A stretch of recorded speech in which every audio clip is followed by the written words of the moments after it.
Vous êtes à Kolda et vous cherchez une bonne école pour vos enfants? Les cours privés Foiré sur la route du camp des gardes, après la pharmacie Enzala 6 kg, vous informe que les inscriptions et les réinscriptions ont démarré et se poursuivre de la 6e à la terminale.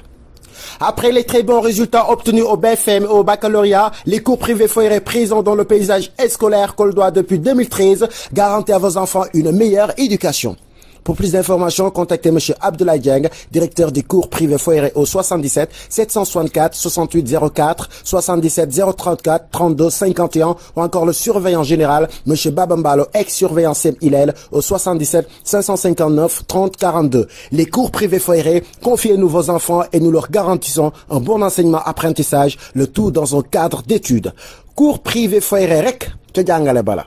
Merci de nous rejoindre sur la Dépêche TV et bienvenue au 23e numéro de Brief and Débrief Euro 2020. L'affiche de la grande finale est désormais connue, ce sera Italie-Angleterre car les Three Lions se sont imposés difficilement face au Danemark, 2-1 après prolongation. Alassane Bangoura, les hommes de Gareth Southgate ont passé difficilement le cap de nous. Oui, très difficilement, parce que le match ça n'a pas été facile.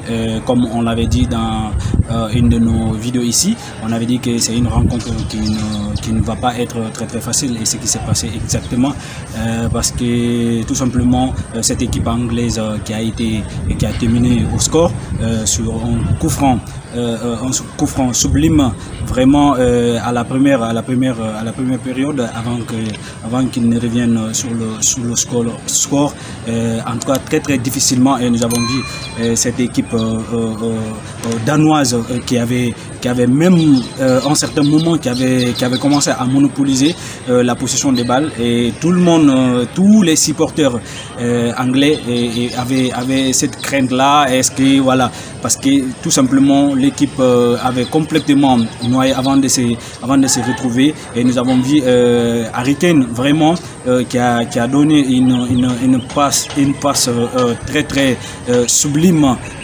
n'est-ce pas, avant qu'il ne réalise, n'est-ce pas, l'égalisation. En tout cas, la partie, ça n'a pas été très facile. Alors, le sauveur des Anglais, c'est Harry Kane. Vous avez rappelé cette passe laser qui a cassé 3 lignes avant de parvenir à Bukayo Saka. Mais le facteur X, le détonateur, côté Three Lions, c'est bien Raheem Sterling. Pour preuve, ce penalty obtenu à la 102e minute après un festival du joueur de Manchester City. Oui, mais c'est un penalty qui a été très critiqué dans les réseaux sociaux. Il faut voir, il a été légèrement déséquilibré, mais en tout cas le coup sifflé final, ça revient aux arbitres. L'arbitre a déjà sifflé. En tout cas, on n'y peut absolument rien. En tout cas, l'action quand même c'était un peu légère, mais c'était dans la surface. Ça dépend l'appréciation de l'arbitre. L'arbitre a décidé franchement de siffler le penalty. On n'y peut absolument rien. Mais l'aspect plus important de ces penalty, parce qu'il y avait 2 balles qu'on avait constatées, et la question qu'on se pose, le deuxième balle, et comment c'est possible que à quel moment la deuxième balle a été retrouvée dans le terrain, et pourtant ça n'a pas attiré l'attention de ni l'arbitre central ni les deux arbitres de touche, et même le 4e arbitre également. Ils n'ont pas signalé, ils ont laissé quand même passer cette phase. Mais moi, il y a quelque chose vraiment que j'ai à signaler, c'est par rapport au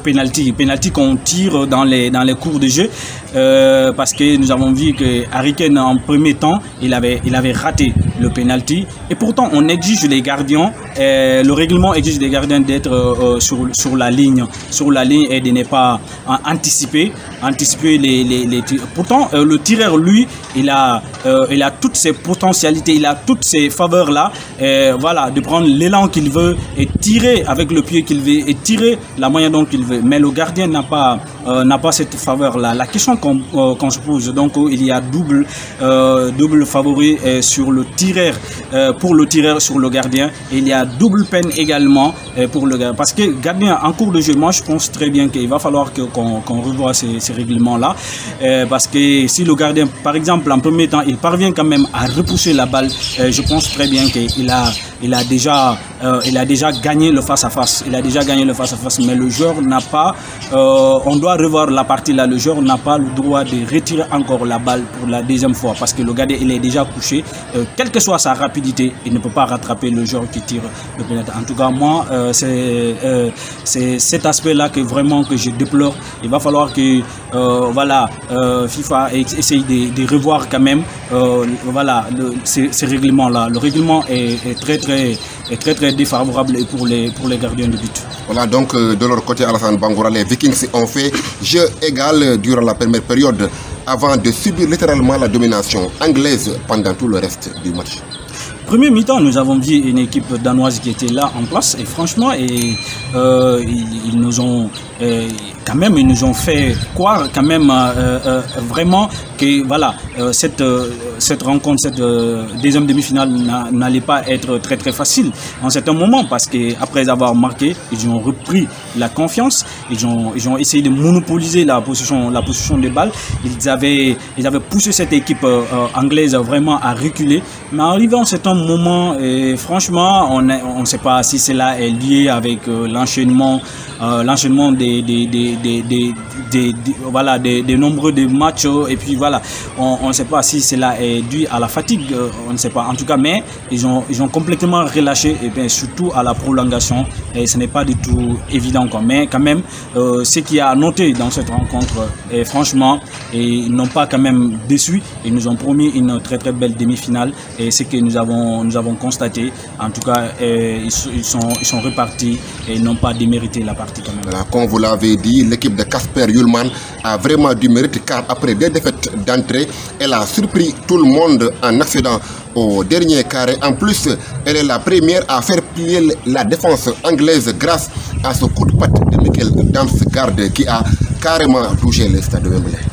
Effectivement, parce qu'on avait cru à un certain moment que cette défense anglaise était infranchissable, mais ce que nous avons vu, mais ce n'est pas en cours de jeu, mais avec cette sublime frappe, coup franc, balle arrêtée qui était là, et vraiment qui n'a laissé aucune chance au gardien à Pickford. Et franchement, nous avons dit, franchement, mais cette équipe anglaise, vraiment, c'est une équipe qui est en place, et dans tous les côtés, il faut noter la performance extraordinaire de Sterling, qui est en train de montrer des belles choses, et Harry Kane qui s'est réveillé à ces derniers moments, et j'en suis sûr et certain que contre Italie, peut-être qu'on va assister à une très belle finale que tout le monde attend. Voilà, donc la suite, c'est la grande finale prévue ce dimanche 11 juillet à Wembley. Vous aurez la présentation large de cette affiche lors de notre prochaine vidéo. Merci d'avoir suivi. Abonnez-vous, activez les cloches et partagez nos vidéos. À bientôt.